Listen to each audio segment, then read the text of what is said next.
This webinar is the last in a series about what it takes for districts to be effective in their practice of inclusive instructional and organizational leadership. I'm Deborah Telfer, Director of the University of Cincinnati's Systems Development and Improvement Center, SDI Center for short. The SDI Center provides support to educational and other human services organizations focusing on equity, social justice, and inclusion. The focus of this webinar is on sustaining a culture of openness and inquiry. Although it's much easier said than done, districts need to shape their organizational cultures in ways that make those cultures collaborative, caring, ethical, equitable, and amenable to positive change. Of course, culture in general is resistant to change. That's why the work of shaping a district's organizational culture requires commitment, flexibility, and patience. Now might be a good time to stop the video for a turn and talk. Over the next few minutes, think about your answers to the questions on the slide. Then talk about your answers with a partner. The questions are: 1. What is meant by positive change? 2. What are some earmarks of an organizational culture that is collaborative? 3. What do you think is meant by equitable in terms of organizational culture? 4. What does it mean to be caring as an organization? The discussion you had in response to the turn and talk questions may have given you a sense of the complexity of the work involved in making district cultures more collaborative, caring, and equitable. It also may have helped you see that positive change is about more than achievement gains. There are, for instance, ways to promote achievement gains that introduce negative changes into a district culture. The point of improvement work is to introduce positive changes in the ways people treat one another that give everyone the room to work hard and improve what they do. It turns out that openness and inquiry are the keys to this kind of change. Also, as it turns out, 5 steps lead to and help maintain a district culture of openness and inquiry. The slide lists all 5. Reviewing them all together at this point in the webinar illustrates the character as well as the challenging nature of the work of cultural change. The remainder of the webinar focuses on specific actions for moving forward with each step. Here are the 5 steps. First, build a collaborative culture that values the contributions of all members, however diverse. Then, extend care to all individuals and groups that interact with the district and its schools. Next, develop, maintain, and enforce high standards of ethical conduct.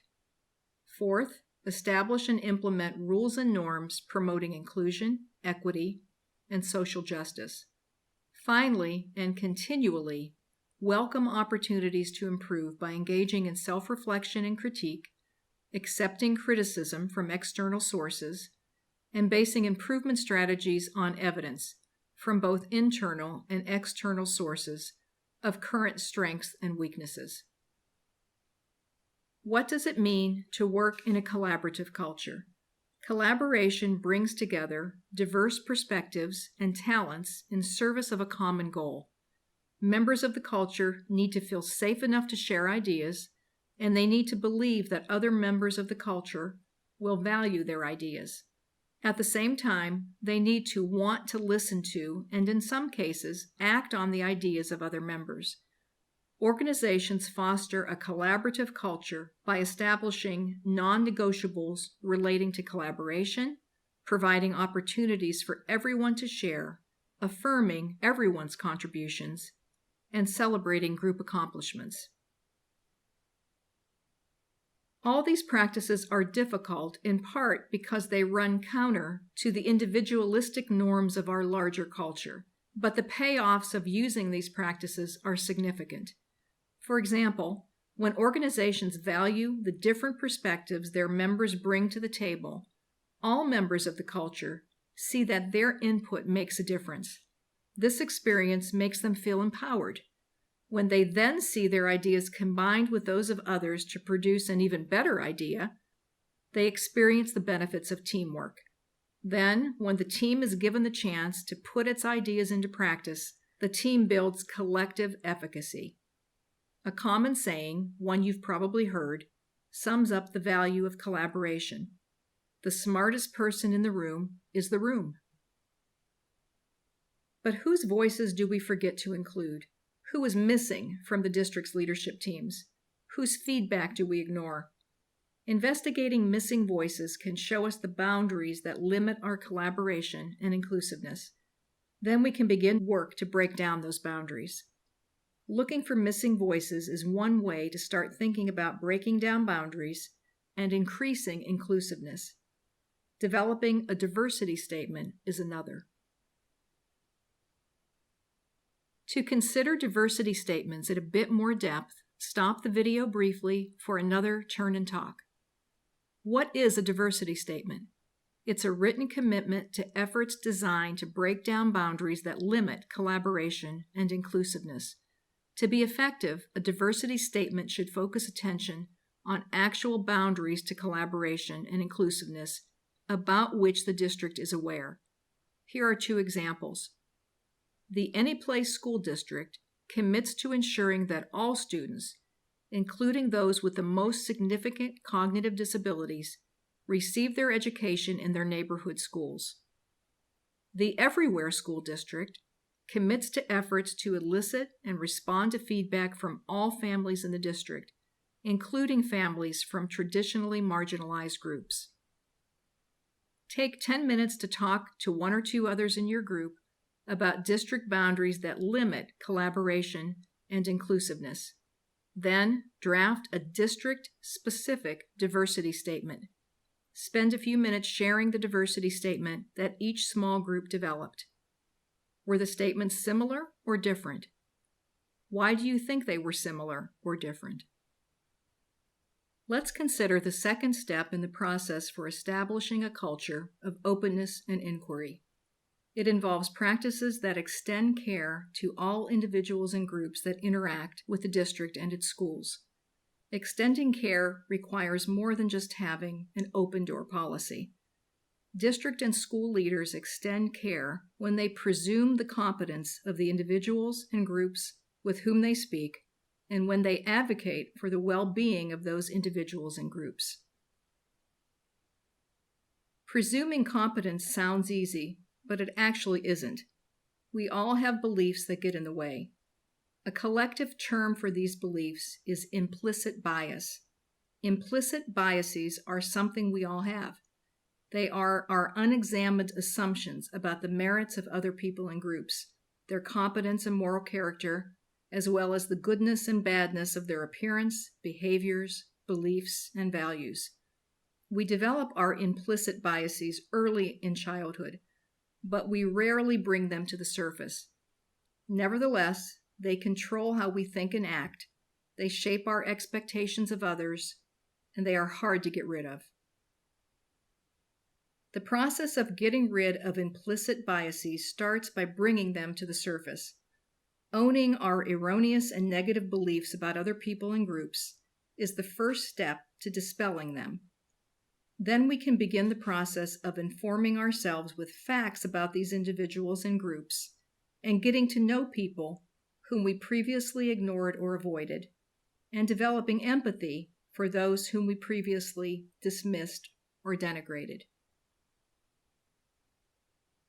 There's a lot more to say about implicit bias, but the webinar needs to move forward to consider step 3 in the process of establishing and sustaining a culture of collaboration and inquiry. Step 3 involves work to develop, maintain, and enforce high standards of ethical conduct. These standards should reflect the needs and concerns of the students, parents, guardians, community members, and personnel in the district. Obviously, they should also reflect federal and state laws and policies, as well as the standards set by relevant professional associations. Most importantly, however, codes of conduct answer the question, what do we owe other people? What is the difference between compliance with a code of conduct and following a moral compass? First, compliance with a code of conduct means following rules set out by an external source.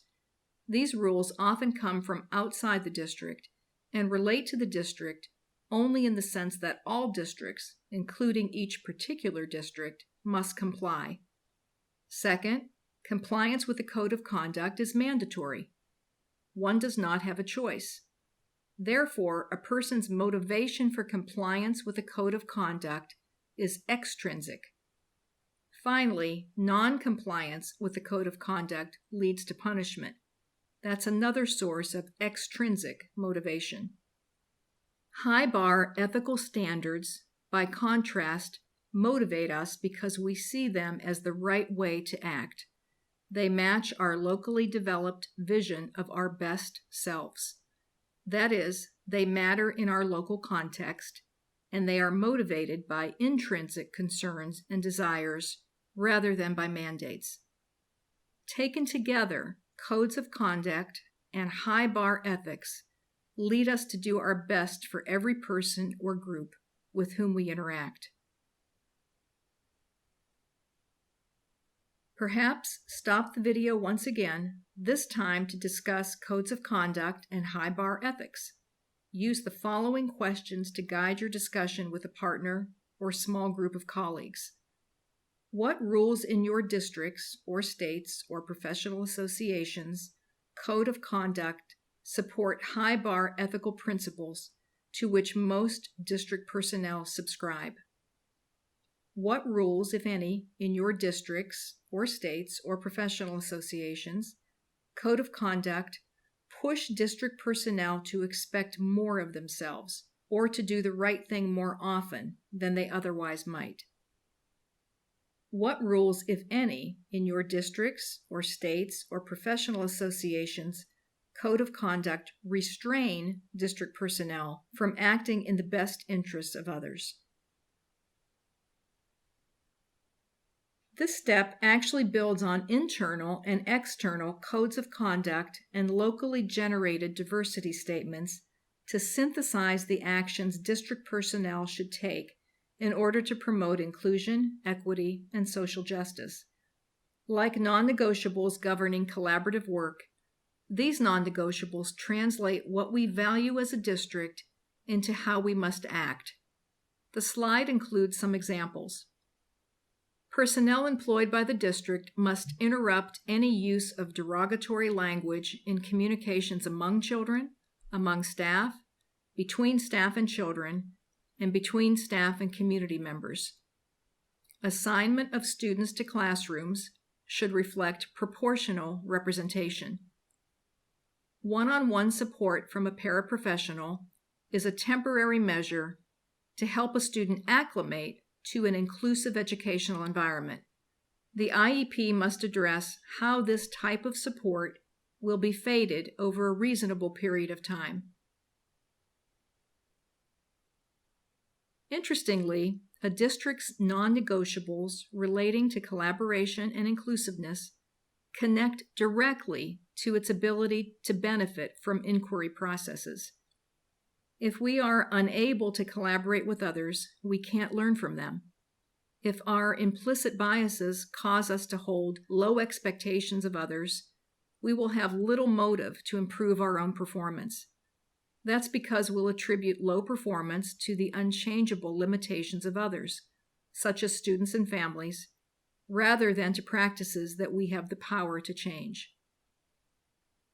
In addition to these types of non-negotiables, the intentional use of self-reflection and critical friend practices help districts benefit from the inquiry processes they put in place.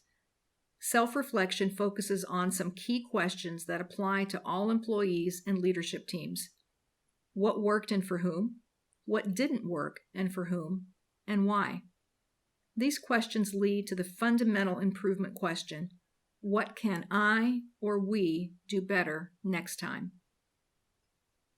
Self-reflection, especially in groups, helps build openness to critique from others, what might be called critical friend feedback.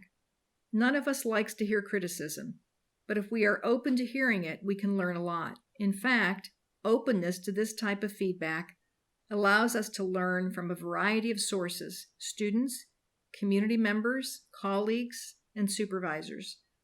And most importantly, learning from these sources can give us insights about how to improve, steps in our journey toward becoming our best selves.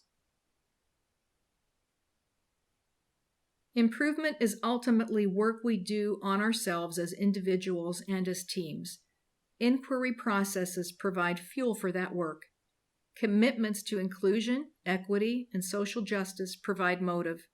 But the power behind improvement is always our own commitment to the students, families, and the communities we serve. Districts can help by treating feedback as an opportunity to learn and grow. A gotcha mentality is the quickest way to close down other people's learning. Helping them feel safe enough to learn and grow is a comparatively slower and more complicated process, but well worth the time and effort. To summarize the ideas in this webinar, this slide repeats the 5 actions that help bring about and maintain a culture of openness and inquiry. First, building a collaborative culture that values the contributions of all members, however diverse. Second, actively extending care to all individuals and groups that interact with the district and its schools. Next, developing, maintaining, and enforcing high standards of ethical conduct. Fourth, establishing and implementing rules and norms promoting inclusion, equity, and social justice. Finally, welcoming opportunities to improve by engaging in self-reflection and critique. Thank you for your interest in these important leadership practices. Helping everyone in the district develop and maintain a culture of openness and inquiry is a critical link in the chain of practices leading to improved district-wide performance and increased district-wide equity.